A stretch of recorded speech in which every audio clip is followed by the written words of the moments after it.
and welcome to Made Institute's Fashion Illustration 1. This online course is part of the Designer Development Program. My name is Veronica Jamison, and I'm a professional illustrator and designer with 7 years of industry experience. This beginner course is perfect for students with little to no experience in fashion drawing, or for those looking to take their skills to the next level. Don't worry if you've never drawn anything before. You'll learn everything you need to know in this class. Welcome to Week 1, Introduction to the Fashion Figure. We're going to learn the proportions of a fashion figure and the rules for creating poses. Let's get started. All right, so now that we've talked about why we use a 10-head figure, it's time to start drawing it. You're going to need a couple of things. First, your 2B pencil. I like this chubby one, but any 2B pencil will do. Pencil sharpener, always making sure you have a sharp tip to start with. Your kneaded eraser to help any tiny mistakes, but don't depend on this too much. And your gridded ruler. Also in the module, we have this handout, the 10-head fashion croquis. You can have this on the side to use for reference. This is just going to outline everything we're about to talk about. So just have it to the side. We're going to start this with our 11 by 14 sketchbook turned into landscape orientation. We're going to work in this way throughout the course and through fashion illustration too. So I just want you to get used to turning your sketchbook sideways. We are going to start in the middle of the page with drawing a line. So when we're drawing our fashion figures, we want to make sure they're balanced and standing up straight. And drawing a center line, which we call the plumb line, helps us with that. So I'm just going to draw it straight down, making sure it's perpendicular to the edge of the page. From there, I'm going to mark off my heads. Remember, we talked about the fact that fashion figures are measured in heads, so we're going to count off 10 heads to help us build our fashion figure. So first, you're going to mark a 1/2 inch down from the top edge, and then every inch thereafter.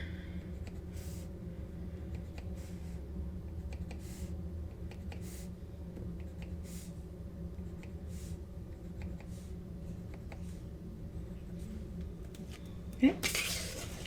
So now you have your 10 sections. From there, I'm going to mark each of the sections so we know what we're working with, what our different landmarks are. The very top line is going to be 0 because there's nothing happening up here yet. And then this line, the second line, will be 1. That's the space of one head. We're going to continue down 2, 3, 4, 5, 6, 7, 8, 9, and the last line makes 10 heads. Great. Let's start at the top. We're going to start with the head, and I want you to make it a narrow egg shape, a long oval. Be careful not to make it too round because then that means the head will look more like a lollipop. So a nice narrow oval shape to indicate the head. Then we're going to move down to our model's torso. Now, between the chin, the bottom of the head, and kind of where the torso starts, you have the neck and the shoulders happening all in here. So nothing is going to happen in this area just yet. We're going to come back to it. But I do want you to block in a shape that represents the rib cage. That's going to go across this line at 2. And you want this line to be about 2 heads across. So 2 lengths of these side by side across. About that long. And it's going to taper down a bit because your rib cage, your torso generally kind of tapers in. And we're going to end it at 3, which is the high waist. So this box indicates the rib cage on our model. Let's go back up and insert the shoulder. So your shoulder joint is a pretty substantial ball and socket joint. We want to make sure it takes up the right amount of space. So I'm going to draw a circle kind of half on top of the torso and half off to represent the shoulder joint. And you want that circle to be about half a head high. You want it to take up a fair amount of space. You don't want it to be teeny weeny. Let's draw the shoulder on the other side. A circle, it's half on the torso, kind of half off. kind of looking like mouse ears, Mickey Mouse ears a bit. Okay, let's continue. So if you poke around below your rib cage, you'll notice that your body gets all soft in the middle. That's because that's where all your organs live. That's where you can bend and stretch. There's not really any bone here except for your spine. So we're going to leave that alone and come back to it later. We are going to draw the pelvic bone. So starting just above the line at 4, make a little line across. That's the top of the pelvic bone. It's going to come out to the side a bit. And then it's going to come into a point to form the crotch. And the crotch falls at about 4¼ heads. Make sure that crotch doesn't drop too low, because in subsequent steps, your figure will start looking like an alien, and we want to avoid that. Okay, so we have the head, we have the torso, the shoulders, and the pelvic bone. Let's do the legs. We're just going to do the legs and arms using basically sticks, lines. This is our initial stick figure drawing.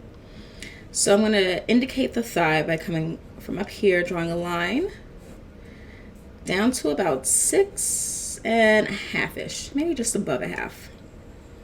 And then indicate the knee with the circle. Again, over here, draw it down, indicate the knee with the circle. That's a little unbalanced and we want to avoid that, so let's try that again.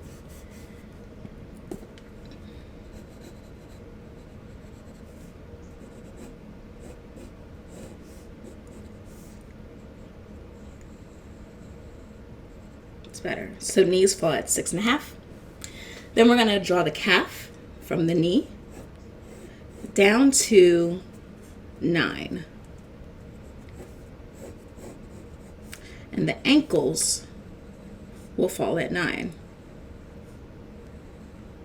Your feet on your fashion croquis are going to take up the entire 10th head of your body.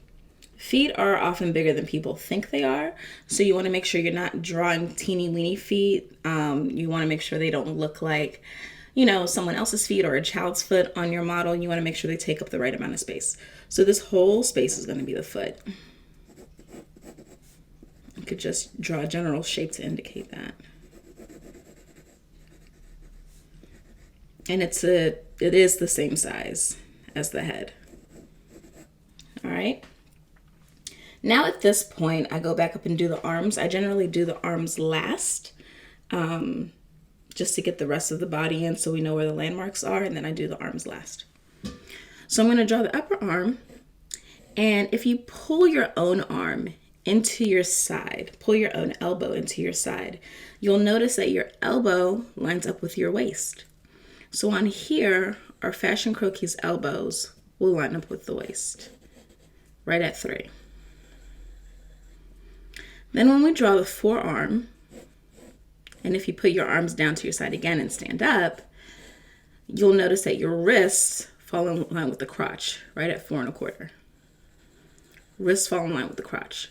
So it's important to keep these relationships and these proportions in mind so that your figure doesn't start looking out of whack. Elbows in line with the waist, wrist in line with the crotch. And then finally the hands. The hands take up about 3/4 of the size of a head, about that size. So that's how big they will be. You want to make sure, just like the feet, the hands aren't too small or teeny weeny either.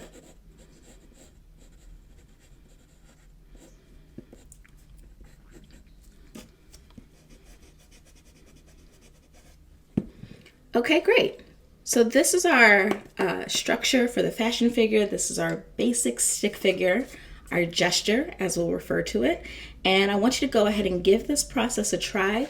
You can have your handout right next to you to help you out and to point out all the landmarks and all the things to remember as you're building your stick figure croquis. Go ahead and give this a try, come back, and then we'll fill out this body with shapes.